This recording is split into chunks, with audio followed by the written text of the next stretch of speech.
ভারতের রাজধানী দিল্লির মতো জায়গায় একসঙ্গে 40টি পরিবারের বাড়ি ঘরদোর সম্পূর্ণ ভেঙে চুরমার করে দিল বুল্ডোজার। তার কয়েকদিন পরেই গাজীপুরে 3টি ময়লার পাহাড় দেখতে চলে যাচ্ছেন দিল্লির মুখ্যমন্ত্রী অরবিন্দ কেজরিওয়াল। কেজরিওয়াল দাবি করছেন বিজেপি দিল্লিটাকে ময়লায় ভরে ফেলছে। গাজীপুরে 3টি ময়লার পাহাড় তৈরি করেছে। দিল্লির মানুষের বেঁচে থাকা অসাধ্য হয়ে যাচ্ছে, ভাবতে অবাক লাগে। যখন 22 তারিখে দিল্লির মুখ্যমন্ত্রীর এরিয়াতে এবং আপের লিডার সেখানে জিতে আছে ছতরপুর বিধানসভা, সেই ছতরপুর বিধানসভায় 40টি মুসলিম পরিবারের বাড়ি ঘরদোর পুরো সম্পূর্ণ ভেঙে চুরমার করে দিল আপের লিডার আম আদমির মুখ্যমন্ত্রী অরবিন্দ কেজরিওয়ালের মুখে একটা কথা নেই। তার কয়েকদিন পরে 27 তারিখে দেখছি দিল্লির মুখ্যমন্ত্রী সেখানে গিয়ে বলছে এখানে ময়লা আবর্জনায় ভরে আছে, দুর্গন্ধ বেরোচ্ছে, দিল্লির মানুষ বেঁচে থাকবে কি করে? ভাবতে অবাক লাগে। যেখানে বিধানসভায় জিতে আছে আম আদমি পার্টির বিধায়ক, সেখানে 40টি মুসলিম পরিবারের ঘর বাড়ি ভেঙে ধূলিসাৎ করে দিচ্ছে। মুখ্যমন্ত্রী অরবিন্দ কেজরিওয়ালের মুখ থেকে একটা বাক্য বের হয়নি, একটা শব্দ নেই। তার 5 দিন পরে আমরা যেটা দেখছি যে 27 তারিখে তিনি চলে যাচ্ছেন ময়লার পাহাড় দেখতে, আর বিজেপি পক্ষ থেকে সেখানে বাধা দেওয়া হচ্ছে, মিছিল করছেন, তাকে সেখানে ঢুকতে দেওয়া হবে না। পাহাড় দেখতে গিয়ে দিল্লির মুখ্যমন্ত্রী প্রেস কনফারেন্স করে বলছেন আমাকে বাধা দিচ্ছে এবং এখানে পুলিশ দিয়ে ঘিরে রেখে দিয়েছে, আমাকে ঢুকতে দেওয়া হচ্ছে না। দিল্লির মানুষ কি খাবে? চাল, ডাল, সবজি সবের উপরে জিএসটি লাগিয়ে দিয়েছে। ভাবুন, দাবি করছেন দিল্লির মুখ্যমন্ত্রী 15 বছর ধরে 2 লক্ষ কোটি টাকা বিজেপি কোথায় খরচ করেছে তার কোনো হিসাব নেই। 15 साल में 2 लाख करोड़ रुपए बीजेपी ने खर्च किए, कहां गए सारे पैसे? अब जीएसटी का पैसा भर रहे हैं लोग, दूध पे, दही पे, रोटी पे, सब्जी पे, चावल पे, हर चीज पे जीएसटी लगा दी। जीएसटी का पैसा 2 लाख करोड़ रुपए खा गए ये लोग सारे के सारे। कहां गया सारा पैसा? সবজি চাল বিষয় আছে, ঠিক আছে, সেগুলো তুলে ধরতে হবে সাধারণ বেঁচে থাকার জন্য। ময়লার পাহাড় দেখতে দিল্লির মুখ্যমন্ত্রী চলে যাচ্ছে, আর তার বিধানসভায় 40টি মুসলিম পরিবারের একসঙ্গে বিনা নোটিশে 40টি মুসলিম পরিবারের পুরো ঘর বাড়ি ভেঙে চুরমার করে দেওয়া হলো।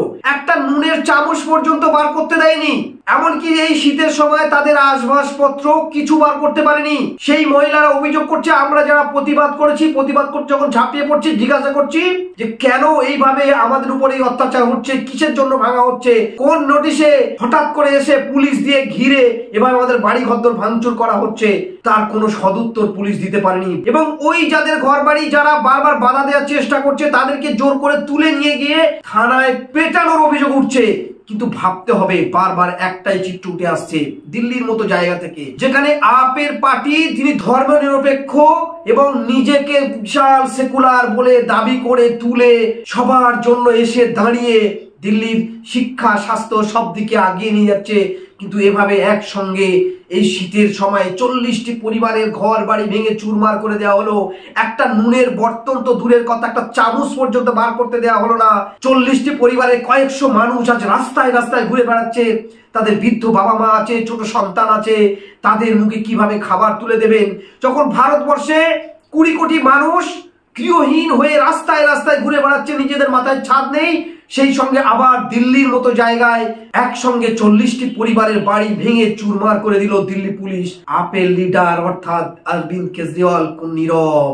দিল্লির পুলিশ যখন ভাঙছে, আপের মুখ্যমন্ত্রী একটা মুখ খোলার কথা ছিল, কিন্তু সেটা তিনি করছেন না। কোথায় ময়লা পড়ে আছে সেটা নিয়ে তিনি ব্যস্ত হচ্ছেন।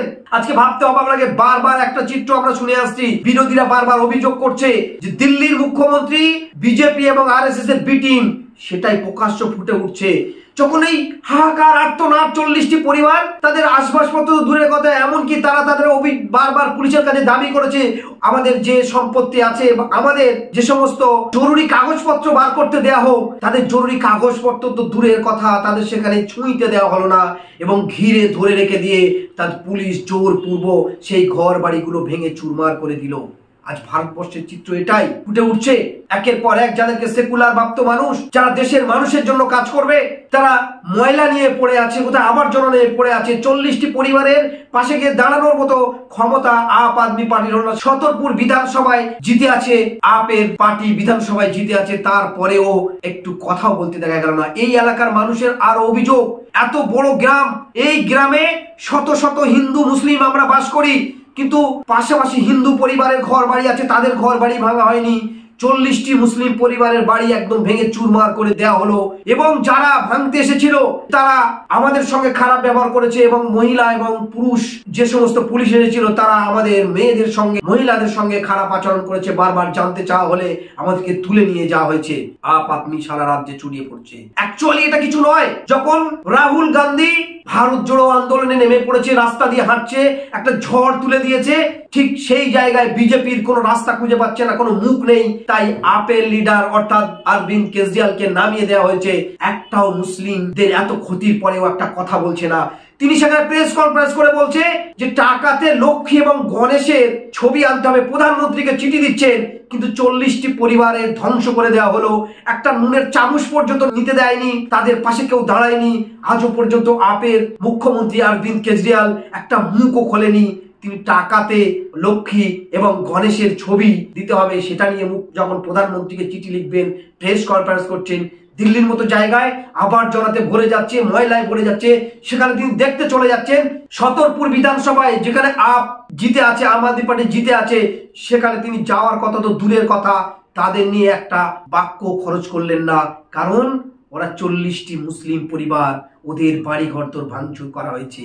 কেন বলতে যাবে আপের লিডার? এটাই ভারতবর্ষের কৃষ্টি কালচার হয়ে দাঁড়াচ্ছে।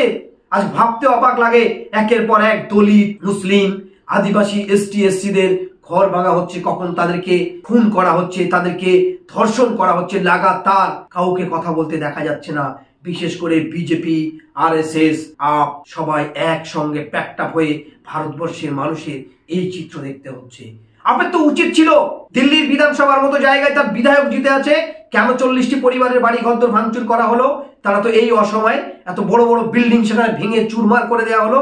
দিল্লির মুখ্যমন্ত্রী অরবিন্দ কেজরিওয়ালের মুখ থেকে একটা বাক্য শব্দ করতে দেখা গেল না। এটাই সেকুলার দেশ আমাদের। আজ গণতান্ত্রিক দেশে এটাই দেখতে হচ্ছে। কেন ভাঙা হলো, কিসের জন্য ভাঙা হলো, একটা নোটিশও পর্যন্ত তাদেরকে দেওয়া হয়নি। তারা বারবার জানতে চেয়েছে কিসের ভিত্তিতে আমাদের ঘর বাড়ি ভাঙা হচ্ছে, আমাদের দেখানো হোক, আমাদের জানানো হোক। তাও কেউ দেখালো না, জানানো না। পুলিশ দাঁড়িয়ে থেকে হঠাৎ আক্রমণ করে 40টি মুসলিম পরিবারের বাড়ি ধূলিসাৎ করে দিল। কিন্তু আপের লিডার অরবিন্দ কেজরিওয়াল, ভারতের রাজধানী দিল্লির মুখ্যমন্ত্রী, একটা বাক্য শব্দ তো দূরের কথা, তাদের নিয়ে কোনো চর্চাই নেই। হিজামা শিখে স্বাবলম্বী হন, সুন্নতি চিকিৎসাকে বাঁচিয়ে তুলুন। আপনি কি উচ্চ মাধ্যমিক পাস, মানুষকে সুস্থ করে স্বাবলম্বী হতে চান? তাহলে শিখে নিন হিজামা বা কাপিং থেরাপি। এই প্রাচীন থেরাপি মানুষকে কয়েকশো রোগ থেকে দূরে রাখে। নিজে হাতে হিজামা শেখাচ্ছেন হিজামা বিশেষজ্ঞ ইমতিয়াজ আহমেদ মোল্লা। বিস্তারিত জানতে ফোন করুন 9330130735 নম্বরে। উত্তম চিকিৎসা হচ্ছে হিজামা। বাচ্চা ছেলেদের যেভাবে চক দিয়ে মারা যেরকম অ আ লেখা শেখায়, আমাকে সেইভাবেই শিখিয়েছে। স্যার নিজের সন্তানের মতো শিখিয়েছে। স্যারের কাছ থেকে ট্রিটমেন্ট একদম হাতে খড়ি আমার এখান থেকে শেখা, এবং তিনি হাত ধরিয়ে ধরিয়ে যেভাবে শিখিয়েছে তাতে আমরা খুব গর্বিত ইমতিয়াজ স্যারের জন্য। আপাতত আমি 3 মাসের ট্রেনিং করছি। সপ্তাহে 2 দিন ক্লাস থাকে, একটা দিন থিওরিক্যাল প্র্যাকটিক্যাল ইনডোর থাকে, আবার যেখানে যেখানে আমার ক্যাম্প হয় সেখানে ছাত্রদের নিয়ে যাই। আমি আমার ছেলেদেরকে হাতে ধরে, এখানে তো ব্লেড ধরা আর্ট, সব থেকে ইম্পর্টেন্ট জিনিস কাটিং পারফেক্ট হতে হবে। কাটিং এত মিনিমাম ছোট হতে হবে, 24 ঘন্টার মধ্যে কাটিংটা জুড়ে যাবে, পেশেন্টের কোনো কষ্ট হবে না। এইগুলোর উপরে খুব আমি জোর দিই যাতে পারফেক্ট কাটিং হয়। উচ্চ মাধ্যমিক পাস করেছে, একটু বিদ্যা বুদ্ধি আছে, বললে কথা বললে ইনস্ট্রাকশন ক্লাস দিলে সে শুনতে পারবে, বুঝতে পারবে। তাদেরকে বাছাই করে নিয়ে এবারে আমরা আমাদের হিজামা করার জন্য হিউম্যান বডির যে নলেজটুকু প্রয়োজন, এইগুলোর উপরে বেসিক ফান্ডামেন্টাল জিনিসগুলো আমরা এদেরকে শিখিয়ে দিচ্ছি। হিজামা একটা প্র্যাকটিক্যাল জিনিস এবং সেটা প্র্যাকটিক্যালি শিখতে হবে। আমি আমার স্টুডেন্টদের বেশি থেকে বেশি প্র্যাকটিক্যালে স্কোপ দিতে চাই।